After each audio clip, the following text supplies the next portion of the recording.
Hello, hello, hello. My name is Steph, and I am that quirky bird girl, but before I get into it, I want to get us all up, if you can, so please indulge me, and we're going to do a little bit of the worm, so just kind of get some movement in, all right?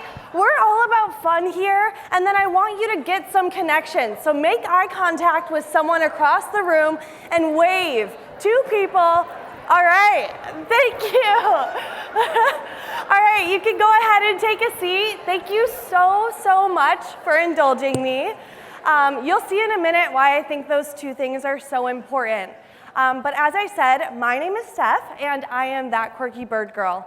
I got my start as a joy architect. If you're not familiar with what that is someone who curates experience of joy, and I for sure have got a lot of it. I create scavenger hunts around connection, trust, and some good old-fashioned fun for museums, parks, organizations, and families.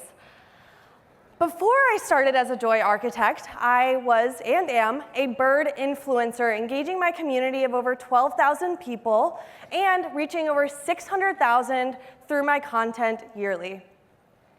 As a kid, I loved birds, and I still do, but as I grew older, I lost my connection with them, telling myself things like, passions are uncool, birds are simply for an age-based pastime, and joy, that's for kids.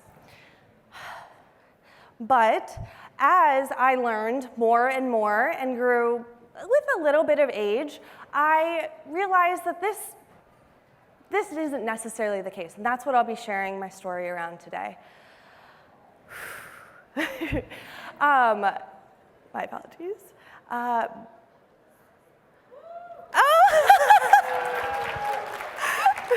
Thank you all.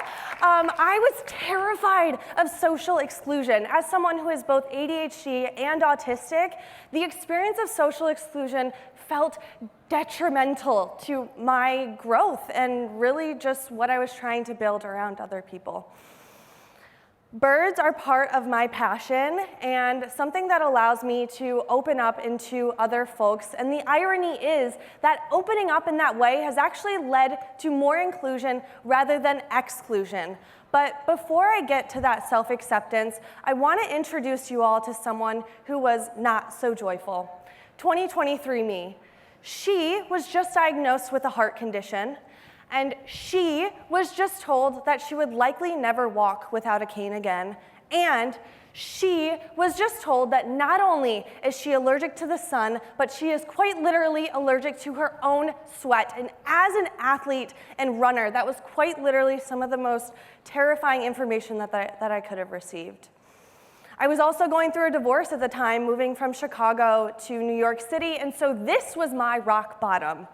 And I didn't know how to crawl myself out of it. I learned a lot during this period of time, and it really helped me construct my idea around joy and what it was that I needed in order to crawl myself out of it. So I'll be sharing with you all 3 things that I learned throughout this experience that helped me break free from some of the grief that I was experiencing. 1, what brought me joy? And these are questions that we can all ask ourselves, going back to the younger version of ourselves and expanding upon that. When we're sitting at this TV screen and it's black and no one is asking anything of us, what are those things that we crave internally? And 2, when you were a child, what did you enjoy doing? What made you happy and why did you stop? Going back can often be hard and difficult questions to answer, but digging is something that can completely change your life and the lives of those people around you. And 3, going forward into the future and asking yourself, how will you continue? Even 5 minutes a day is enough to help and support our mental health as we support those around us. And, by the way, we all deserve that. Yes, thank you. I learned a lot during this period of time when my health was declining, And I also learned that there are things that we can work against, that work against us. And specifically, one of those things is our actual literal brains, which seek consistency. If we don't have an understanding of what passions and joy looks like as an adult, it can be impossible for us to take those lessons and then implement them in our own day-to-day.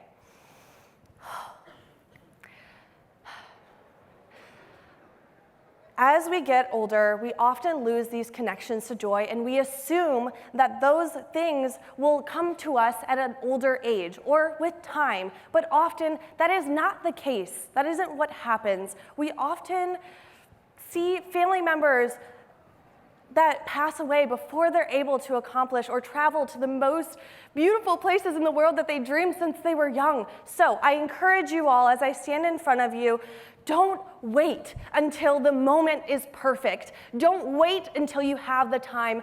Find the time today. Encourage the people around you to experience joy, to light themselves up and bring that younger version of themselves into who they are today.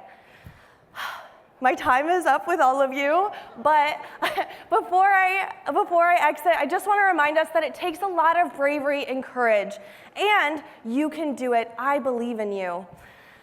So when you see me walking around the summit in red or running my next marathon in September, please come up to me, share your passion, and share it with all of those around you.